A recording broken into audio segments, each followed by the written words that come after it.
All right, hi everyone, and welcome to our Healthy Habit Reset workshop presented by myself. My name's Amelia. You may have seen me around the gym as a morning client or an afternoon trainer at Dun Dun Fitness. And on the slide presentation, you'll see our amazing gym owner, Missy. All right, so I'm so glad that you have joined the workshop today, and I'm sure that there are a variety of reasons that have drawn each and every one of you to attend today. Perhaps you generally know what you need to do for your health and well-being, but you often struggle with consistency. You may believe that you know what you need to do, but it feels overwhelming and exhausting. You might have tried countless plans and programs. You're tired of trying to figure out on your own. You feel stuck and don't know where to start, or you know something has to change. So before we continue, I encourage you to take a moment and ask yourself, why are you here? For instance, I personally struggle with consistency and sometimes I feel overwhelmed and exhausted. You might have tried many plans and programs, but nothing seems to stick long term.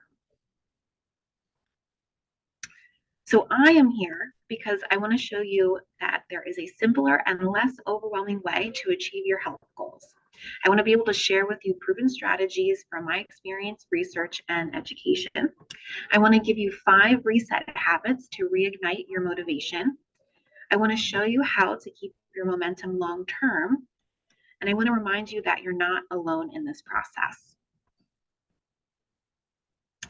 So here's an overview of what we have planned for our time together. Hopefully you have received the workbook and have it handy. If not, be sure to have a place to take notes. All right, so we will start with reviewing 5 optimal health factors. Before we talk about reset habits, we need to gain a better understanding of these 5 main factors that have the greatest impact on your optimal health. Most of us have heard over and over, especially when it comes to weight loss, that if you just simply eat less and exercise more, you'll reach your goals. The reality is, and you probably experienced this yourself, it's not just as simple as eating less and exercising more. If it were that simple, many of us wouldn't be experiencing weight fluctuations, yo-yo dieting, and the frustration of trying to simply maintain a healthy lifestyle. The fact is that achieving your optimal health requires more than just food and exercise. There are 5 factors of optimal health that directly impact all aspects of your physical, mental, and emotional health. The goal is to find a balance and focus on all 5 factors. For most of us, the reason we have not achieved our optimal health goals is because we're not focusing on one or more of the factors. You can follow along and fill in your workbook as I review each of the 5 factors. In the following sections, I'll also share a reset habit for each of the factors that will help you find a starting place that will help with the necessary balance. The first factor is optimal hydration. I want to talk about analogy here. To understand the basics of how the human body works, we can use the analogy of a car. Think of the food we eat as the gas that we put into our cars to make sure that it gets us to where we want to go. If food to us is like gasoline is to a car, then think of water as the motor oil. Going too long without enough oil in the engine will lead to extreme engine wear, cause damage to other parts of the car, and ultimately cause the car to break down. Water works similarly in our bodies.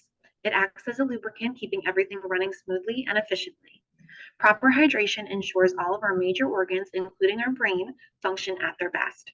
Proper hydration is key for staving off cravings, as we often think we are hungry when our body is actually dehydrated.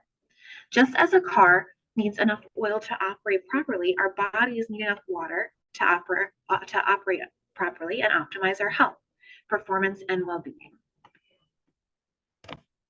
So the reset habit for optimal hydration is to drink 24 ounces of water before 9 a.m. I know, seems like a lot.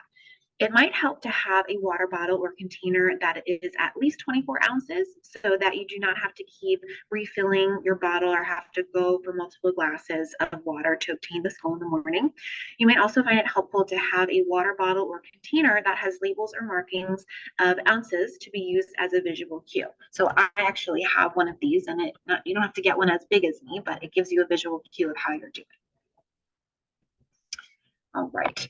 So our second factor here is purposeful movement. We all know that fitness is important. However, we still struggle with making it consistent as the daily part of our lives. Many of us have a certain perspective of quote unquote fitness. We might enjoy it and have a very positive view of fitness. Others have a perspective that fitness means high intensity or very extreme, time consuming workouts in order to be effective. With this view, however, even with the best intentions, many individuals, especially women, end up not making exercise a regular priority because what they believe exercise should look like feels too overwhelming, making it difficult to sustain. I'd like to share with you a new perspective of what purposeful movement as a factor for optimal health looks like. We want to think of fitness as two parts: purposeful movement and strength training. Purposeful movement should always be our first priority. This is any intentional movement like walking, taking the stairs, stretching, easy swimming or biking, etc., that simply moves the body. It should not feel overwhelming physically or mentally. On the other hand, think of your workouts as a complement to your daily purposeful movement, where the focus primarily should be on building strength. Organized workout sessions are extremely beneficial when integrated properly, especially for building strength and cardiovascular endurance. But you should not be your workouts as a replacement for the daily purposeful movement. For most, 3 times per week of strength training makes a difference, but every person is different. So working with a trainer, such as myself, to help you determine what works best for you is ideal. The goal is to find a balance between your daily purposeful movement and your workout program in a way that you can sustain consistently. It helps you achieve the results you desire, and most importantly, a balance that you can enjoy without feeling overwhelmed. That brings us to our second reset habit: 20 minutes of daily movement, ideally outside. As I mentioned, these 20 minutes should not feel overwhelming physically or mentally. Some tips to incorporate and sustain daily purposeful movement is to set a time every day, and perhaps even set a timer on your phone, since we are so attached to them, where you will set aside 20 minutes, or perhaps you could have an accountability partner such as a significant other, a child, or maybe even a pet, a dog you can go walk each day. Factor 3 is food as fuel. Notice that I'm intentional in calling it fuel versus diet or even nutrition. After many years of being inundated with diet culture, many of us have, even subconsciously, a certain perspective of what diet or nutrition means. For many, diet or nutrition correlates with scarcity, calorie cutting, restriction, lack of enjoyment, and overwhelm. As with the first two factors of hydration and purposeful movement, it's important that we change our perspective of how we look at food so we can more easily and consistently achieve our optimal health goals. Here's an example. Imagine you're taking a road trip. Your destination is 100 miles away. Logically, we know that the car will need 100 miles worth of gas to get you to your starting point to your destination. But if you only give it 50 miles worth of gas, at some point, your car will inevitably break down. It didn't have the fuel it needed to make it all the way, so it simply stopped working. The takeaway: our bodies work no differently. When you don't give your body the fuel it needs to do everything you ask of it, move, talk, think, breathe, at some point, your body will not operate at its best and will begin to shut down. Short term, not eating the proper or adequate fuel leads to sugar cravings and binge eating, improper sleep, fatigue, headaches, energy crashes, irritability, and so on. Long-term issues include an inefficient metabolism, metabolic disorders like diabetes. You become prone to injuries, chronic pain, heart conditions, depression, and unfortunately much more. Our bodies need adequate fuel to run optimally, just like a car. Food is fuel. Try to begin viewing food as fuel. A better question to ask when you're considering what to eat is, what am I doing for the next 3 to 4 hours, and what does my body need to help me do that activity? If you're going to be more active, you need more fuel. If you're going to be less active, you may not need as much. But we should also appreciate that different foods have different roles in our lives. There are foods that fuel your body, as well as we just talked about. Think of this as what you need to eat 80 to 90% of the time to operate at your best optimal health and to keep up with what the demands of life have for you. Then there is food for your soul. These are those special occasion meals, the indulgences of family traditions, holidays, celebrations. These should be treated with joy and not frustration. The good news is that there is a way to find balance. It does take specific strategies, intentionality, and support, but it is absolutely achievable. In trying to change our mindset to viewing food as fuel, we come to our next reset habit. Before each meal, try to identify one source of protein and one source of fresh food. You need these foods to function. The fourth factor is sleep. We all know that sleep is important, but for many, consistent proper sleep is a factor that often gets pushed down to the lowest priority. The truth is that sleep is absolutely critical to keep our body functioning at its best. Sleep is the only opportunity for your body to recover and regenerate on a cellular level. Getting proper restful sleep is the ultimate anti-aging strategy as an imperative for weight loss, physical health, cognitive function, hormonal balance, and mental emotional health. Without recharging your body, especially for a prolonged period, just like a phone that doesn't charge its battery, your body will ultimately break down. So what can we do that is sustainable and will have a positive impact on successful sleep? Consistent bedtime. Extending this habit just a bit, it may help to set up a bedtime routine of daily activities you do 30 to 60 minutes before bedtime, because a routine at night can help tell your brain to get ready for bed and help you with that consistent bedtime. The final factor is mindful stress management. I'm sure most of us are very familiar with stress. Just as with sleep, though we know managing stress is important, this is a factor that often gets overlooked or dismissed because mindfully managing stress in an effective way does require specific strategies done with intention in order to have an impact. It's important to understand that our brain responds to both physical and emotional stress in the same way. Whether you're juggling a busy, stressful schedule or even just thinking about a situation that causes constant worry, your body and brain respond to the exact same way. Whether you're juggling a busy, your heart rate elevates, your muscles tense, your breathing pattern is interrupted, and stress hormones are released. We need to be mindful that we do not diminish mental stress by avoiding saying things like, the stress is only in my head. Your brain and body really know no difference. Here's a snapshot of just a handful of ways that stress, physical or mental, impact your overall health. For many of us, it's long-term chronic stress is what is causing ailments and disease and is a major hindrance to achieving our optimal health goals. Take a moment to look over this infographic here.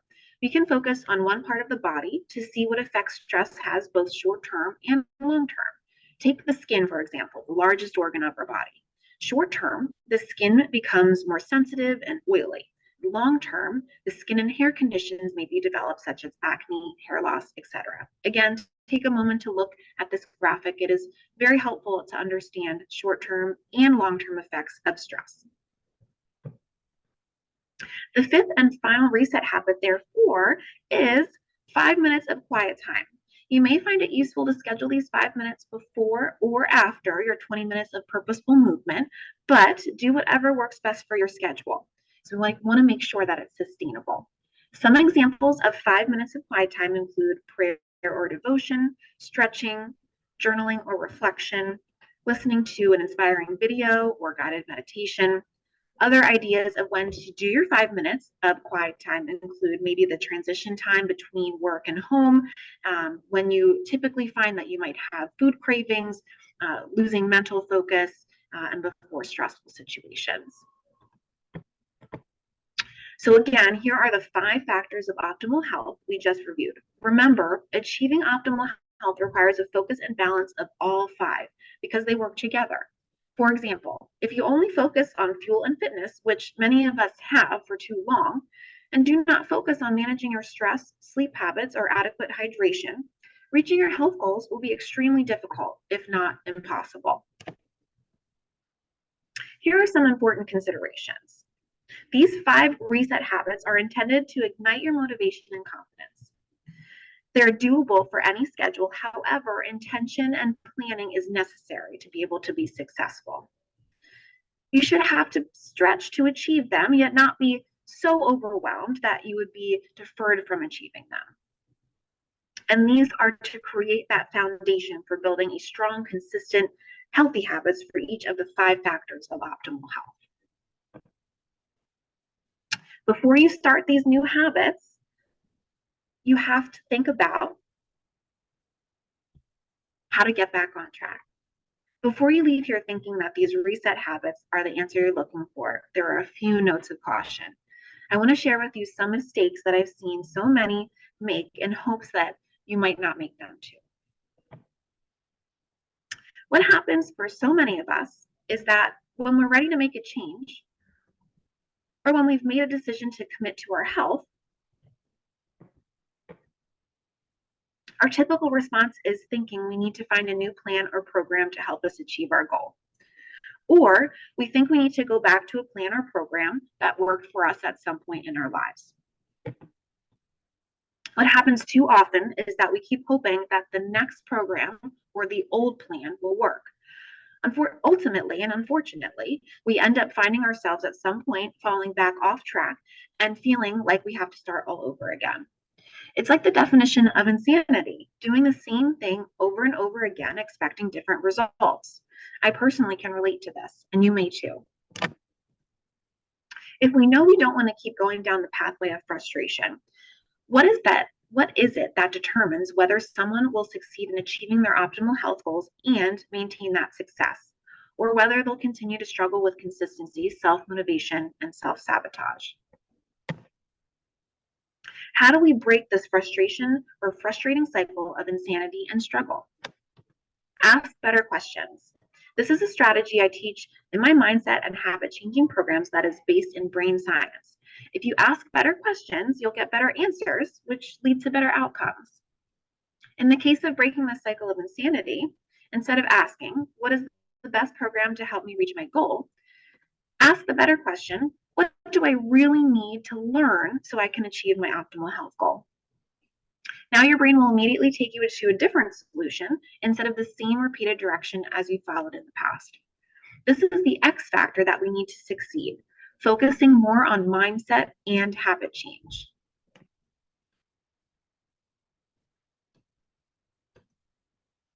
This is where we need to talk about the missing link in achieving optimal health. Links that aren't talked about enough, but are the key to health and lasting success. There's a video that is attached in this PowerPoint presentation. It's called If My Brain Held a Morning Meeting. I want you to take a moment and watch it and see if there's any part of the video that you can identify with. After you're done watching, come back to this presentation. I'm going to use an analogy of the house to show you exactly the reasons why we can predict the struggle with health goals. Imagine that you're building a house. You want this house to look beautiful inside and out, so you purchase the nicest windows, paint the house your favorite color, decorate the inside with the most beautiful furniture. It looks great. But despite spending all of your time, money, focus, and energy on making your house beautiful inside and out, you've forgotten about the foundation.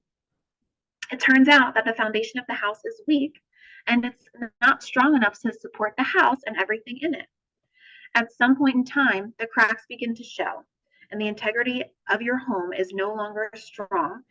It's not strong enough to hold the house, and your beautiful furniture, windows, and nice paint no longer matter.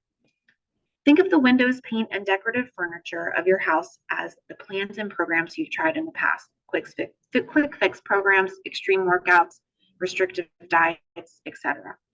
These plans and programs may actually be very effective, but if you don't have a strong foundation first, no matter what plan or program you try, your health goals will crumble and you'll continue to struggle. The reality is that many of us continue to fall off track, yo-yo diet, and struggle to make our health a priority because we keep trying to build on top of a weak foundation. A strong foundation for reaching your health goals means having the right mindset and consistently practicing healthy habits. If you want to achieve your optimal health goals and experience lasting change, you don't need another fitness or weight loss plan or program. You need to strengthen your mindset and habits. The first missing link to creating a strong foundation is habits. There are 3 types of habits. Most of us tend to focus on doing habits when we want to make a change. These are habits like eating, hydration, exercise, sleep, as we discussed earlier with the 5 reset habits. Hopefully, based on what I've shared about the role of mindset, you're also seeing the importance of your thinking habits. Until you become more aware of your thinking habits that drive your doing habits, you'll likely struggle to be consistent with healthy habits. The third type of habit, and also equally as important, stress habits. Awareness around how we typically respond to and react to stress is critical because it's often stress that triggers unhealthy choices and behaviors. The reality is, if you don't change your thinking and stress habits, it will be extremely challenging to make the doing habits stick long term. Let's talk more about the critical missing link of mindset. Most plans and programs tell you what to do in order to achieve specific outcomes like weight loss, for example. They tell you what to eat, when to eat, how much, and so on. Short term, you might get your desired outcome of weight loss. Most likely at some point, however, something pulled you off track or the plan became too difficult to sustain in real life. So you're back at square one. What most plans and programs don't teach and why they don't work long term is because they don't teach you why. The reality is that it's your thoughts that drive your actions and ultimately your outcomes. Once you change your thoughts, only then will your actions and ultimately your outcomes be different than you experienced in the past. The question now is, well, how do I change the way that I think? The first step is to understand how your brain works. There are 5 primary functions, and I'll briefly share one of the most important functions that plays a role in helping or hindering us from reaching our goals. Think of your brain like a muscle. The next step to changing your mindset is to train your brain like you train your body. We know how to strengthen our body by running, resistance training, stretching, and other forms of exercise. But we need to look at the mental and emotional fitness in a similar way. The question then is, what exercises can we use to strengthen our mind so we can recreate thoughts that help make us more positive actions and achieve the goals and outcomes we desire? Just like getting physically fit and stronger, in order to become more mentally and emotionally stronger, we must be consistent, intentional, use the right tools, and be surrounded by the right people who support your goals. Let's go back to what determines whether someone will succeed or struggle and how mindset plays a role. Generally, most people predominantly operate from one of these 2 mindsets, the dieter mindset or the momentum mindset. How they think will determine the actions they take and ultimately the outcomes they experience. In your workbook, you'll see this assessment we use in mindset and habit programs. You might have completed this before the workshop. As a fitness professional, the first thing we do with a new client is assess their starting point from a physical perspective. This helps us determine what they need to achieve their fitness goals. Likewise, this mindset assessment gives us a starting point to understand how you generally make decisions about food and exercise so that we then can create a plan to get you out of the dieter mindset and into the momentum mindset. Take a few minutes or moments to complete the assessment by checking as many boxes on each page that relates to you right now. Then take a look at which of these 2 lists you've checked the majority in your statements. This will give you a general idea of which mindset is driving your thoughts, your actions, and habits, and ultimately an indicator of why you are either succeeding or continuing to struggle. It's okay if you check more boxes in the diet or mindset. This is just an assessment tool. This is why we are doing this, to make sure that we know what we're assessing and what we're working with so that we can improve. If you struggle with maintaining healthy habits long term, self-motivation, self-sabotage, or the diet or mindset that we just talked about, your first step is to learn and practice this momentum mindset. Practicing new ways of thinking about our health and wellness will help train our brain to think like this more sustainable practice. The reset habits I shared with you are a powerful first action step to ignite your motivation. Now it's about keeping the momentum. More importantly, however, I want to teach you how to sustain these healthy habits beyond a few weeks or months. Think back to that house. I don't want to give you just another plan. I don't want to give you just another plan for you to follow. As we've seen, those never really work long term. We want to teach you how to create a stronger foundation of mindset and habits so you can end the struggle with self-motivation, stay on track long term, and help you balance real life with healthy habits. The question now is, how do you build a stronger foundation of mindset and habits so that you can finally experience lasting success? The answer to this question may be different for each individual. Think back to the 5 reset habits that we talked about: hydration, purposeful movement, food as fuel, sleep, and mindful stress strategies, and how you can help yourself implement these habits, what obstacles you may face, and what you may do to overcome them. When you follow through with these non-negotiable promises to yourself, it's like making small deposits in your bank of self-confidence. With stronger self-confidence, your thoughts will be more productive, you'll make better choices, and you'll live a happier, healthy life. Focusing on habit resets is a powerful way to reignite your self-confidence and do something for you. If you have any questions, comments, or concerns, please feel free to reach out to myself or Missy. We really hope you enjoyed this workshop and look forward to working with each and every one of you moving forward.